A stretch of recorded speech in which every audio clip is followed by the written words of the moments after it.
오늘은 이제 위기 대처법, 위기를 어떻게 관리할 것인지 또 어떻게 대처할 것인지.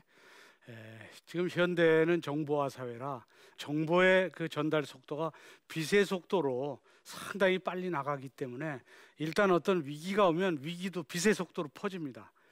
그래서 특히 이 정보화 사회에 있어서의 위기란 무엇인지, 위기란 말이 사실은 그리스에서 나온 말인데, 위기는 생사의 갈림길에 있는 경우를 위기라고 그래요. 크라이스, 위기. 그러니까 위기란 것은 두 갈래 길에서 이쪽 길로 가면 살고 일로 가면 죽습니다. 그러니까 일로 갈 것인가 일로 갈 것인가, 그게 이제 위기예요. 근데 한자로 위기도 똑같아요. 서양의 위기처럼 한자의 위기도 위는 위태로울 위자고 기는 기회 기자예요. 그러니까 위기는 언제나 위태로워서 나쁜 것만은 아니에요. 기회가 되는 수도 있죠, 그게. 그래서 이 위기일 때는 어떻게 할 것이냐. 근데 문제는 이 작은 차이로 큰 위기가 올 수 있는 거예요. 근데 정보화 시대에는 특히나 이 작은 차이가 빨리 퍼지기 때문에 이 작은 차이가 쓰나미로 바뀌는데 얼마 안 걸려요, 시간이. 그래서 또 뭐 나비 효과라고 그래서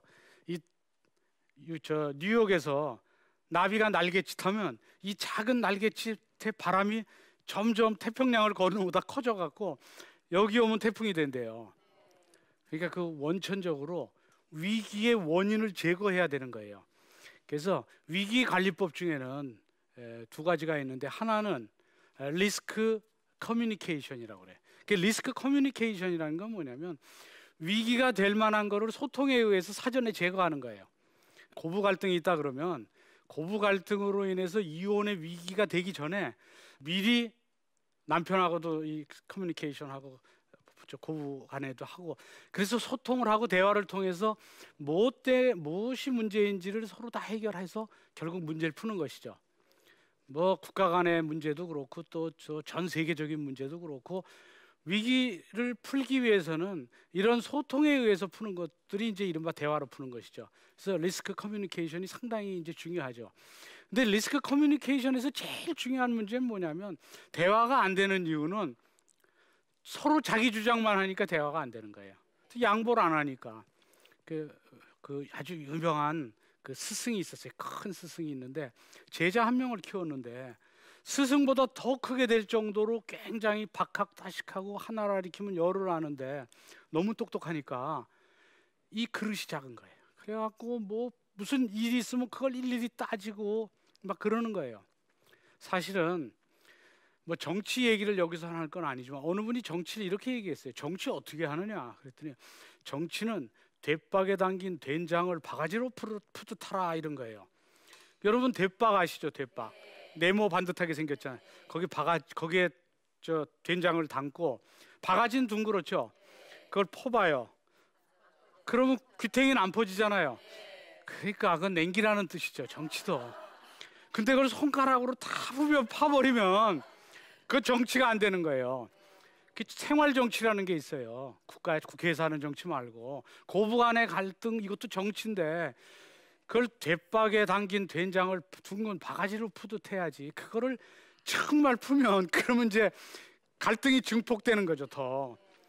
그냥 이렇게 똑똑한 제자가 있는데 얘가 꼭 정말 바가지로 푸듯 해야 되는데 그걸 일일이 똑똑하니까, 그래서 안 되겠다 싶어갖고 제자를 데리고 이 소금을 한 사발 들고 오고 빈 사발 하나하고 두 개를 들고 따라오라고 그랬어요. 호숫가로 가가지고 호수물을 펐어요.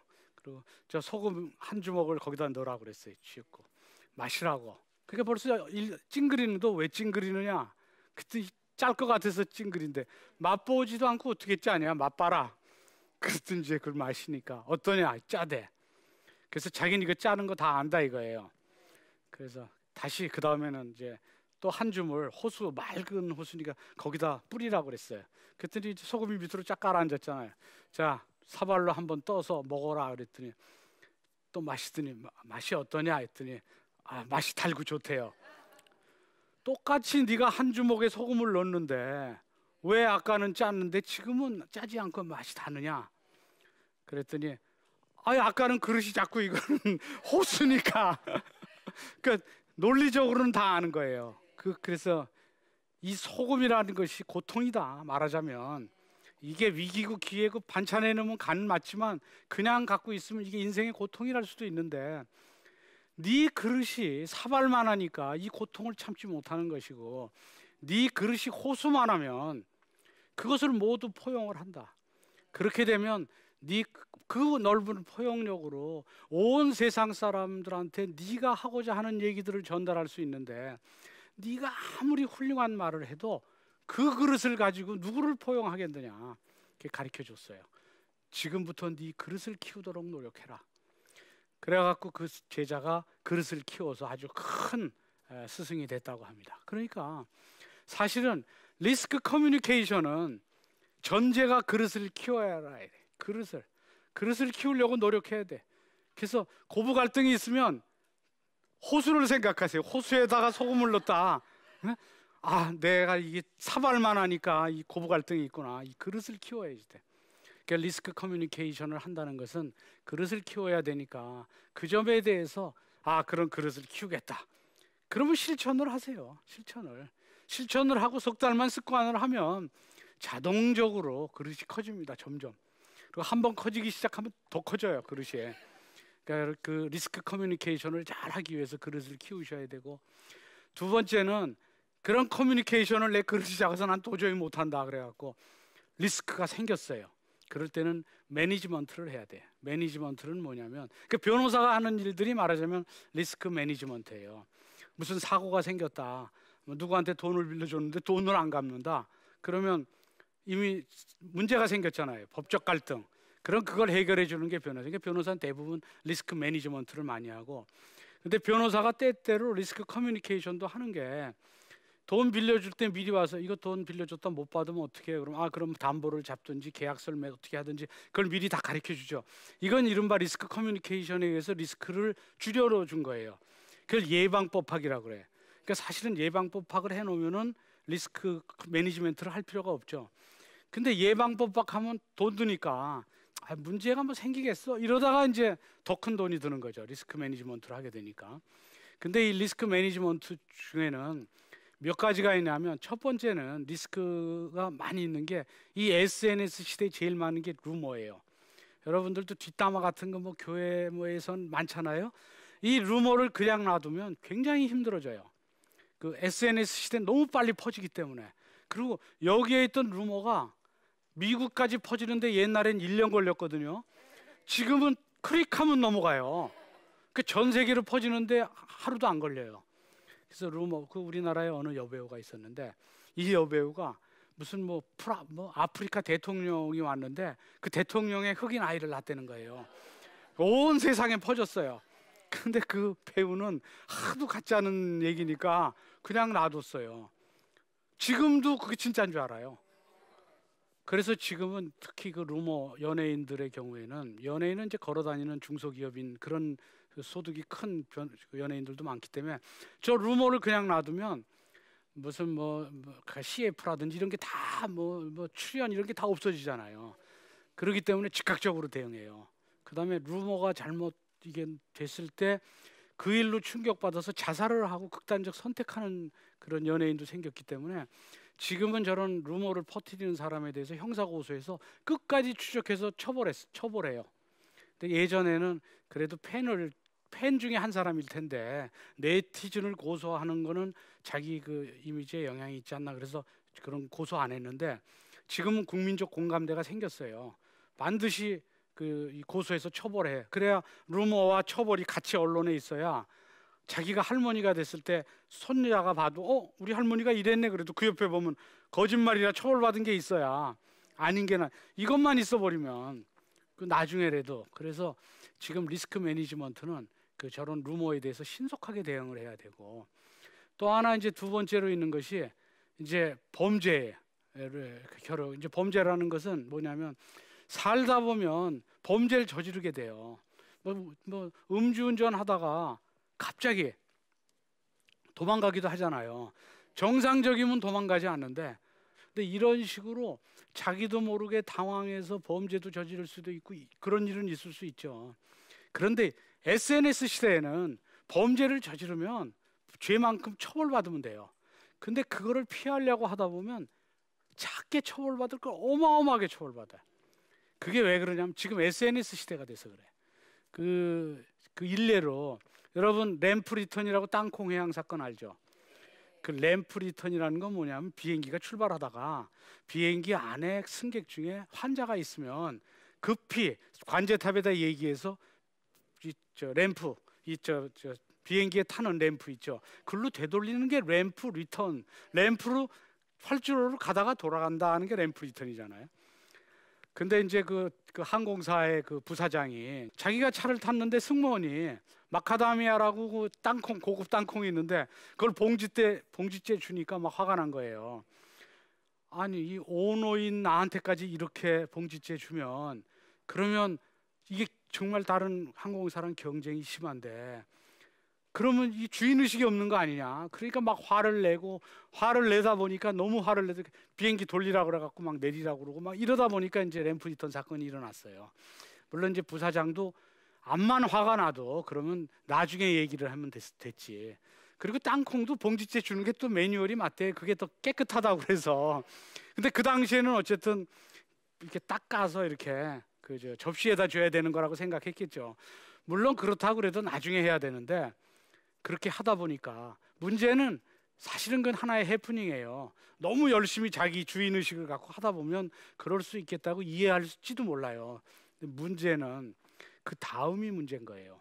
그게 문제가 되고 나서 그 램프 리턴에 대한 사과를 했으면 해프닝이 됐을 텐데 사과를 안 한 거예요. 사실은 뭐 이렇다고 그러고 사과하는 게 진정성도 좀 안 보이고 그래서 일주일쯤 지났을 때 정말 진심으로 사과하고 사표 쓰고 막 이랬죠. 근데 SNS 시대에는 시대정신이라는 게 있어요. 시대정신은 언제나 있죠. 시대정신은 그 시대에 그 사는 사람들의 마음이 가는 길이 시대정신이에요. 여기에도 시대정신이 있어요. 여러분들의 마음이 가는 길이 있어요. 그 여러분들이 마음이 가는 길을 이해하고 그 길에 맞춘 이야기를 하지 않으면 여기 있는 분들 다 하품하고 쫄아요. 그러니까 뭐를 원하는지 그 시대정신이 있어요. 그러면 그 부사장도 국민들이 원하는 게 뭔지를 찾아서 바로 얘기를 해줬어야 돼요. 근데 그 얘기를 해줬는데 일주일 후에 해준 거예요. SNS 시대의 일주일은 굉장히 큰 거예요. 이미 그때는 그걸 받아들이지 않으려고 그러는 거예요. 이미 늦었어요. 그 뉴욕에 경찰이 있는데 기마 경찰. 그 뉴욕 공원에 개를 데리고 가면 안 되는 데가 어디 있었대요. 근데 어떤 사람이 개를 데리고 가다 기마 경찰한테 걸렸어요. 근데 애기도 있고 그러니까 이거 잘못했다고 다시는 안 하겠다고 얘기를 하니까 기마 경찰이 잘못했다고 하니까 뭐 내 개인데 데려오면 어때? 그럼 딱지 띄었겠죠. 만 잘못했다고 하니까 그럼 다음에는 딱지 띌 테니까 하지 말라고 그랬어요. 두 번째 또 깜빡 잊고 또 데리고 갔는데 기마경찰 딱 보니까 멀리서 오는 거예요. 또 근데 이 사람이 도망가질 않고 딱 오자마자 내 딱지 띄겠다. 내가 정말 나쁜 놈이다고. 내가 이게 지난번에도 약속했는데 정말 미안하다고 막 그러니까 기마경찰이라는 건 권위가 있잖아요. 그 사람 딱지 띄는 사람이잖아요. 근데 상대 뛰겠다 그러면 상대가 안 뛰겠다 그래 뭐냐고 싸워서 뛰고 싶은데 뛰려고 그러니까 뛰겠어 잘못했습니다 그러면 권위를 행사할 수가 없잖아요. 그 재미가 없어진 거예요. 그러니까 이 사람이 그럼 이번 특별히 용서해 주니까 다음엔 그러지 마시오. 그게 이제 이 사람 시대정신 잘 읽은 거예요. 상대의 권위를 행사할 수 없도록 국민은 국민의 권위가 있어요. 마음에 이런 일이 잘못했으면 국민한테 사죄하는 거를 말하고 있는데 사죄 안 하는 거예요. 국민 무시한 것 같으니까 이게 마음이 딱딱하게 되니까 나중에 무시하니까 안 받아들인 거예요. 그래서 이 지금은 시대를 마켓으로 따지면 마켓 1.0 시대, 2.0, 3.0 지금은 마켓 3.0 시대라고 그래요. 이게 뭐냐면 마켓 1.0이라는 건 뭐냐면 규모의 경제로 생산자 중심이에요. 물건 많이 규모의 경제로 그냥 대량 생산해서 값만 내리면 경쟁력, 가격이 경쟁력인 시대. 이게 마켓 1.0이에요. 그러니까 공장 큰 게 유리해요. 그 이제 하도 공장을 100원에 팔면 공장 크게 해서 나 90원에, 90원이면 난 80원이. 그럼 생산자가 결국은 이 수요자를 지배하는 이런 생산자 중심의 마켓 1.0. 근데 마켓 2.0 시대로 가면 수요자 중심이 돼요. 이때는 사는 사람들이 뭐를 원하는지를 보고 그 물건을 줘야 돼요. 가령 뭐 이렇게 보면 뭐 핸드폰 있다 그러면 핸드폰 이건 뭐 기능이 최고다. 근데 이게 잘 팔리나요? 기능은 없어도 가격이 싸다. 그러면 이거를 더 살 수도 있죠. 그러니까 소비자가 뭐를 원하는지 또 어느 그걸 딱 이쪽 소비자는 기능은 적어도 싼 거, 이쪽 소비자는 비싸도 기능 좋은 거, 또 기능 중엔 또 어떤 게 좋은 거, 이걸 일일이 수요자 중심에 맞춰서 맞춤 생산을 해야, 그래야 수요자 중심이 마켓 2.0인데 마켓 3.0 지금 SNS 시대는 뭐냐면 이건 밀당의 시대. 밀당의 시대라는 게 뭐냐면 밀고 당기는 시대라는 거예요. 생산자와 소비자가 밀고 당기는 게 뭐냐면 소비자의 마음을 알고 만들려고 그러면 소비자 마음이 변해 있어요. 그리고 또 하려고 그러면 또 소비자 마음이 변해 있다고. 그래서 지금은 생산자의 결정이 리얼타임이어야 돼. 즉시성. 그러니까 소비자 마음이 이렇게 돼 있다. 그럼 이걸 만들어야지. 그러면 우리 뭐 어떻게 해야지 뭐 여기서 회의하고 이거 늦어요. 즉각적으로 바로 만들어서 소량 생산을 만들어서 쫙 팔다가 계속 빅데이터에 의해서 마음 바뀌면 생산이 계속 따라가야지 돼요. 그러니까 이 땅콩 회한 사건도 리얼타임을 놓친 거예요. 즉시성으로 딱 보고 지금은 이렇게 됐어. 근데 사실은 나는 실제적으로는 이러이러한 일 때문에 이런 건데 이걸 가지고 내가 설득해야지. 설득을 안 받아들인다고 해요. 갑질이라고만 보니까. 이걸 설득을 안 하니까 지금 실제적으로 잘못했다는 모습을 시대정신이 다 보고 싶어 하는데 즉시성이 안 되니까 이미 자꾸 마음이 굳어질 때까지 자꾸 자기의 주장을 얘기하니까 이미 굳어질 대로 굳어지니까 이 해프닝이 쓰나미가 돼갖고 주가대로 떨어졌지, 본인은 또 뭐 구속됐지, 실형받아 엉망진창이 됐잖아요. 그러니까 결국 지금은 마켓 3.0 시대에는 시대정신을 즉시 읽어서 즉시 그 점에 대해서 대응을 해줘야 시대예요. 그래서 범죄자 같은 이 범죄가 생겼을 때는 즉각적으로 대응을 해서 해결을 해줘야 돼. 뭐 잘못했으면 즉각적으로. 그리고 처벌은 그만큼만 받으면 돼. 그렇지 않으면 해프닝이 쓰나미가 된다니 그냥 엄청나게 크게 올 수가 있어요. 그 다음에 이제 리스크 매니지먼트에 하는 범죄에는 그런 즉시적으로 하는 것뿐만이 아니라 이 마켓 3.0 시대에는 또 하나 저가 한 게 실제적으로 리스크가 죄 없는데 죄에 누명 쓴 경우가 있어요. 누명. 그건 정말 억울하잖아요. 그 리스크도 매니지먼트를 해줘야죠. 근데 제가 이제 한 거 사건 중에 주병진 씨 사건이 있어요. 근데 주병진 씨가 1심에서 유죄 판결을 받고 정말 나쁜 사람이라고 온 세상이 다 알고 있는데 항소심에 저를 찾아왔어요. 이걸 자기는 억울하다고 풀어달라고. 그래서 그 사건을 보고 기록을 보니까 어떤 판사가 판결을 내려도 유죄를 내릴 수밖에 없을 만큼 증거가 정교하게 공범들에 의해서 만들어져 있어요. 그리고 그 공범들은 연극가 출신들이라 또 연기, 그리고 그 중에 한 명은 정말 영화 배우보다 더 이쁘게 생겼어요. 공범 중에 한 명은. 저렇게 이쁜 애가 거짓말 한다고, 거짓말이라는 걸 제가 입증을 해야 되는데 이게 과연 재판부가 저거를 그런 생각이 들 정도로 정말 힘든 사건이었는데, 지금은 돌아가신 김자옥 씨가 이제 이 근처 살 때 여기에 박미선 씨, 이성미 씨, 김자옥 씨, 주병진 씨 셋이서 그 김자옥 씨 집에 모여서 기도를 했대요. 이거 풀어달라고. 김자옥 씨는 기도를 잘해요. 김자옥 씨 기도하면 막 주변에서 울고 그래요. 근데 야, 집에서 기도하지 말고 우리 교회 가서 기도하자. 그래서 네 분이 교회로 갔대요. 밤에. 근데 교회 철문이 닫혔어요. 저 앞에 있는 교회인데 그 철문이 닫혀 있으니까 교회 본당에 못 가고, 거기 이제 길가잖아요. 거기가 철문을 붙잡고 네 명이서 근데 거기 사람도 많이 다녀요. 밤 12시 넘어도. 거기서 기도한 거예요. 이제 김자옥 씨도 기도하고 다 통성 기도하는데 한참 기도하다 보니까 갑자기 흐느끼는 소리가 들리더래요. 그래서 눈을 이렇게 기도하다 이렇게 보니까 주병진 씨가 땅바닥에 엎드려서 막 울면서 기도하더래요. 그래서 그 얘기를 제가 들었어요. 그래서 그 얘기를 듣고 그랬어요. 하나님이 맺은 매듭은 하나님밖에 풀 수 없다고 하는데 본인이 저렇게 간절하게 기도를 하는데 이거 무슨 뜻이 있을 거다. 그럼 이게 풀리지 않아도 무슨 뜻이 있을 거고, 또 풀려야 되는 거라면 풀릴 거다. 자신감이 생기더라고요. 근데 놀랍게도 그 일 이후에 증거가 폭포수처럼, 왜 이 저 불꽃놀이 하면 폭포수 같은 불꽃 있죠? 그것처럼 막 증거가 보이는 거예요. 거짓말 증거가. 그래갖고 그 증거 모아갖고 재판 도중에 상대를 고소했어요. 그 고소해가지고 그 결국 다 형사처벌을 받게 하고 그 중에 한 명은 도망가서 지금도 국내 못 들어오고 있잖아요. 십몇 년 됐는데. 그래서 결국 무죄가 났죠. 그러니까 이 누명을 쓰는 경우도, 이 리스크 매니지먼트의 경우에는 누명을 벗겨줘야 되는데, 이걸 벗겨주려면 정말 끝까지 내가 벗겨질 수 있다고 생각하고 그게 진실이 밝혀질 때까지 참으면 저걸 벗겨서 받을 수 있어요. 그래서 이런 이제 리스크가 생기면 그 리스크에 대해서는 미리 사전에 예방하기 위한 리스크 매니저 커뮤니케이션도 있고, 그 위험인자를 없애는, 또 어차피 그런 위기가 발생되면 리스크 매니지먼트, 위기 속에서도 그 위기로 인한 후유증을 가급적 최소화시키는 리스크 매니지먼트가 있죠. 근데 이것보다 더 적극적인 방법이 뭐가 있냐면 위기를 기회로 만드는 거예요. 위기는 기회다. 그러니까 위기를 위기라고 생각하면 위기예요. 근데 위기를 기회라고 생각하면 기회가 될 수 있어요. 그럼 본인이 생각하는 거예요.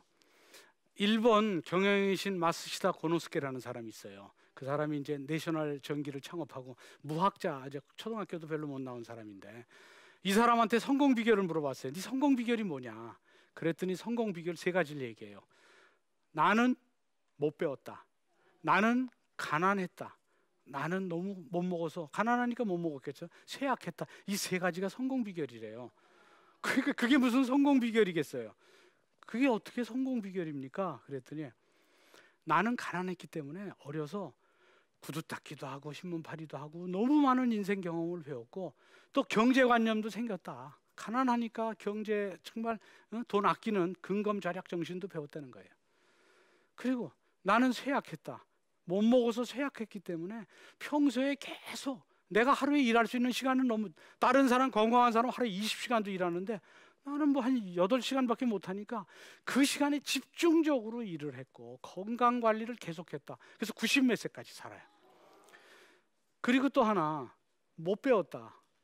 그러니까 나는 못 배웠기 때문에 만나는 사람한테마다 계속 배우려고 그랬다는 거예요. 계속 듣고 이 사람이 하는 얘기를 다 듣는 거예요. 나 대학 나왔으니까 나 뭐 강의 들으면 제일 강의하기 힘든 게 이제 고등학생. 이제 많이 안다 이거. 지네들은 아 이거 뭐 다 알고 있는 건데 뭐 이런. 근데 이분은 초등학생이니까. 그러니까 그냥 계속 나는 정말 그 모든 사람으로부터 배우려고 노력했다. 그러니까 그게 결국은 자기의 약점을 강점으로 승화시킨 거예요.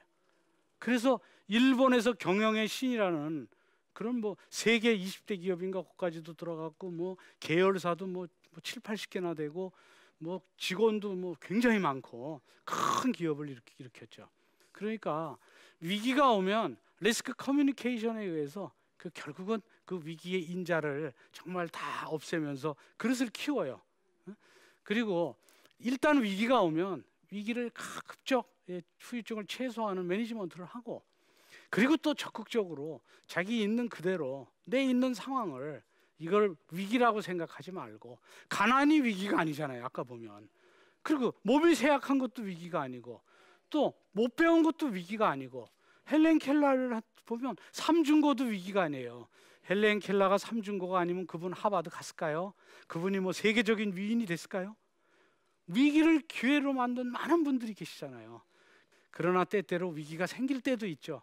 그럴 때는 최소화하는 방법을 찾고, 또 위기가 왔다고 낙담하지 마시고, 위기를 기회로 만드는 너무나 많은 사람들을 봤기 때문에 위기를 기회로 만드는 그런 한번 긍정적 생각도 가져보시기 바랍니다. 여러분들이 오늘 한 이 말이 여러분들 마음속에 불꽃이 돼서 어느 순간에 크게 자라나기를 바라겠습니다. 감사합니다.